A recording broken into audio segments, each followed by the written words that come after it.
নমস্কাৰ বন্ধুসকল, Assamese everything YouTube চেনেলটোলৈ আপোনালোকক স্বাগতম জনাইছোঁ।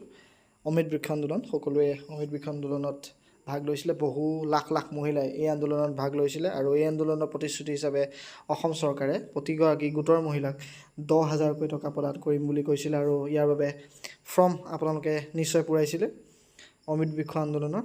সেই অমৃত বৃক্ষ আন্দোলনৰ কাৰণে বিজনেছ প্লেনো আপোনালোকে বনাইছিলে। বিজনেছ প্লেনৰ ভিডিঅ'ও মই দিছিলোঁ, ফৰ্ম কেনেকৈ পূৰাব সেয়াও ভিডিঅ' দিছিলোঁ। গতিকে এইবাৰ আহিছে অমৃত বৃক্ষ আন্দোলনৰ এটা নতুন খবৰ, যিটো অসম চৰকাৰে ৱেবছাইটত লঞ্চ কৰি দিছে। আৰু এইটো যদি আপোনালোকে নকৰে, আপোনালোকৰ যিটো আবা অমৃত বৃক্ষ আন্দোলনৰ যি ID ৰেজিষ্ট্ৰেশ্যন, সেইটো ৰেজিষ্ট্ৰেশ্যন ফেইল হৈ যাব। আৰু এইটো প্ৰতি বছৰে বছৰে ৰিনিউ কৰি থাকিব লাগিব। সেয়েহে 2024-25 বৰ্ষৰ বাবেও এই যি অমৃত বৃক্ষ আন্দোলনৰ ৰেজিষ্ট্ৰেশ্যন, সেইটো আপোনালোকে ৰিনিউ কৰিব লাগিব। আৰু কেনেকৈ ৰিনিউ কৰিব, কি প্ৰচেছ আছে, পইচা কেতিয়া দিব গোটৰ, এই সকলোবিলাক মই আজি আপোনালোকক জনাম। অমৃত বৃক্ষ আন্দোলনৰ ডেছক্ৰিপশ্যনত দিয়া লিংকটো ক্লিক কৰিলে আপোনালোকে বিভিন্ন ধৰণৰ ৱেব পেজ পাব। এটা ৱেব পেজ পাব, তাত বিভিন্ন ধৰণৰ ডাটা আপোনালোকে চেক কৰিব পাৰিব। কিমান গছপুলি অলচমত ৰুলে, আপুনি কিমান গছপুলি ৰুইছিলে, আপোনাৰ গছপুলিৰ ফটো, এইখিনি আপোনালোকে চাব পাৰিব। আপোনালোকে এইটো এপৰ যোগেদিও কৰিব পাৰে, নহ'লে মোবাইলত মই ডেছক্ৰিপশ্যনত দিয়া লিংকটোত আপোনালোকে ক্লিক কৰি দিলে এনেকৈ পেজটো আহি যাব। ইয়াত এটা ওপৰত অপশ্যন দেখিছে home SOP information, download APK, অৰ্থাৎ এপটো ডাউনলোড কৰিব পাৰিব, লগ ইন, ৰিনিউ ৰেজিষ্ট্ৰেশ্যন আৰু নিউ ৰেজিষ্ট্ৰেশ্যন। অমৃত বৃক্ষ আন্দোলন 2024 এইটো দেখিছে। এই অমৃত বৃক্ষ আন্দোলনত যদি কিবা আপোনালোকৰ অসুবিধা হয় ৰেজিষ্ট্ৰেশ্যন কৰোঁতে বা ৰেজিষ্ট্ৰেশ্যন কৰোঁতে, তেতিয়া আপোনালোকে এই দুটা ফোন নাম্বাৰ আৰু এই ইমেইল IDটোত আপোনালোকে মেইল কৰি আপোনালোকে জনাব পাৰে। আৰু যদি আপোনালোকে ইয়াত ইংলিছত বুজাত অসুবিধা হয়, তেতিয়াহ'লে ওপৰত অসমীয়া বুলি যিটো লিখি থোৱা আছে তাত আপোনালোকে ক্লিক কৰি দিব, বা মোবাইলত থাকিলে চুই দিব। চুই দিয়াৰ লগে লগে গোটেই পেজটো অসমীয়াতে আপোনালোকৰ সন্মুখত সহজভাৱে ওলাই যাব। এতিয়া প্ৰথম কথা হৈছে আপোনালোকে ৰিনিউ ৰেজিষ্ট্ৰেশ্যন বুলি যিটো অপশ্যন আছে তাত আপোনালোকে ক্লিক কৰি দিব। ক্লিক কৰি দিয়াৰ লগে লগে ৰেজিষ্ট্ৰেশ্যন ৰিনিউৱেল বুলি আহিব। Please complete following and details to renew your registration of 2023। 2023 চনত কৰা ৰেজিষ্ট্ৰেশ্যনটো আপোনালোকে ৰিনিউ কৰিব লাগিব। তাত আপোনালোকে যিটো মোবাইল নাম্বাৰ আছে সেই মোবাইল নাম্বাৰটো আপোনালোকে ভৰাই দিব। ভৰাই দিয়াৰ পিছত এটা OTP জেনেৰেট কৰিব লাগিব। সেই OTPটো জেনেৰেট OTPটো আপোনালোকে ক্লিক কৰি দিব। ক্লিক কৰি দিয়াৰ লগে লগে আপোনালোকে যিটো মোবাইল নাম্বাৰ দিয়ে অমৃত বৃক্ষ আন্দোলনৰ এপটো লগ ইন কৰি ফটো আপলোড কৰিছিলে, সেই মোবাইল নাম্বাৰটো ইয়াত ভৰাব। ভৰাই আপোনালোকে ক্লিক কৰি দিব। ক্লিক কৰি দিয়াৰ লগে লগে OTP যাব। OTPটো আপোনালোকে ছাবমিট কৰি দিব। যদি OTPটো 290 ছেকেণ্ডৰ ভিতৰত আপোনালোকে ইয়াত আপোনালোকৰ মোবাইলত নোসোমায়, তেতিয়া আপোনালোকে ৰিচেণ্ট OTP বুলি যিটো লিখা আছে সেইটো সেউজীয়া হৈ যাব, তাত আপোনালোকে ক্লিক কৰি দিব লাগিব।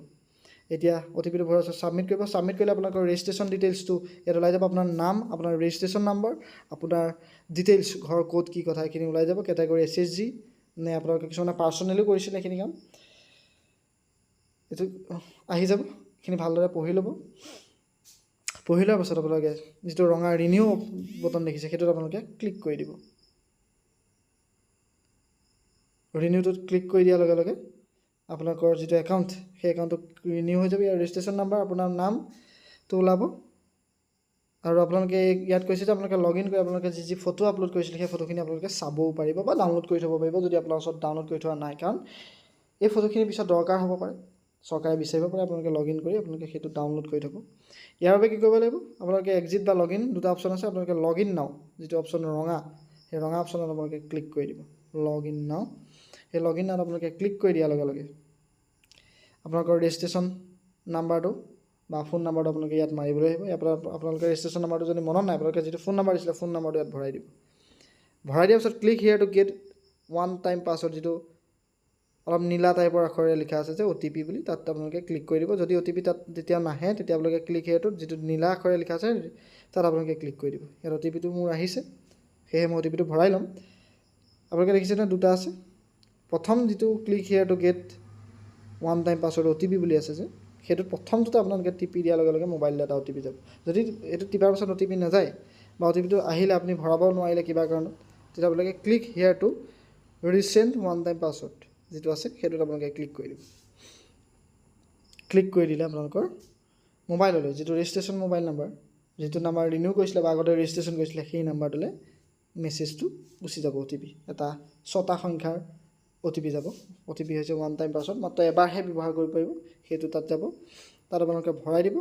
ভৰাই আপোনালোকে যিটো লগ ইন অপশ্যন দেখিছে, সেই লগ ইন অপশ্যনত ক্লিক কৰি দিব। OTP চেণ্ড ছাকচেছফুলি বুলি আহি যাব। যেতিয়া OTPটো মোবাইললৈ যাব, দেখিছে আপোনালোকে, তেতিয়া আপোনালোকে ইয়াত OTPটো মোৰ যেনেকৈ মই ভৰাই দিছোঁ, মই ষ্টেপ বাই ষ্টেপ আপোনালোকে দেখুৱাই দিছোঁ যাতে আপোনালোকৰ অসুবিধা নহয়। কাৰণ কিবা খেলি মেলি হ'লে হয়তো 10,000 টকাৰ কথা আছে, এটা বিজনেছ প্লেনৰ কথা আছে, 10,000 টকাৰ পাছত 1 লাখ টকালৈ কথা আছে, খেলি মেলি নহয় যাতে, সেয়েহে মই আপোনালোকক এই ষ্টেপ বাই ষ্টেপ কৰি দিছোঁ। তাৰপিছত আপোনালোকে লগ ইন কৰি দিব। লগ ইন কৰি দিয়াৰ লগে লগে আপোনালোকৰ গোটেই ডিটেইলছটো আহি যাব। আপোনাৰ নাম, আপোনাৰ SSG, আপোনাৰ বয়স, আপোনাৰ হাজবেণ্ডৰ নাম, SSG ID, ফাদাৰ বা মানে হাজবেণ্ডৰ নাম আহি যাব, এজটো আহি যাব, এড্ৰেছটো আহি যাব, মোবাইল নাম্বাৰ আহি যাব। এইখিনি আপুনি ইয়াত চাব পাৰিব। আৰু হোম পেজত গৈ আপোনালোকে যিটো হোম পেজত গৈ আপোনালোকে নিজৰ ফটোখিনি চাব পাৰিব।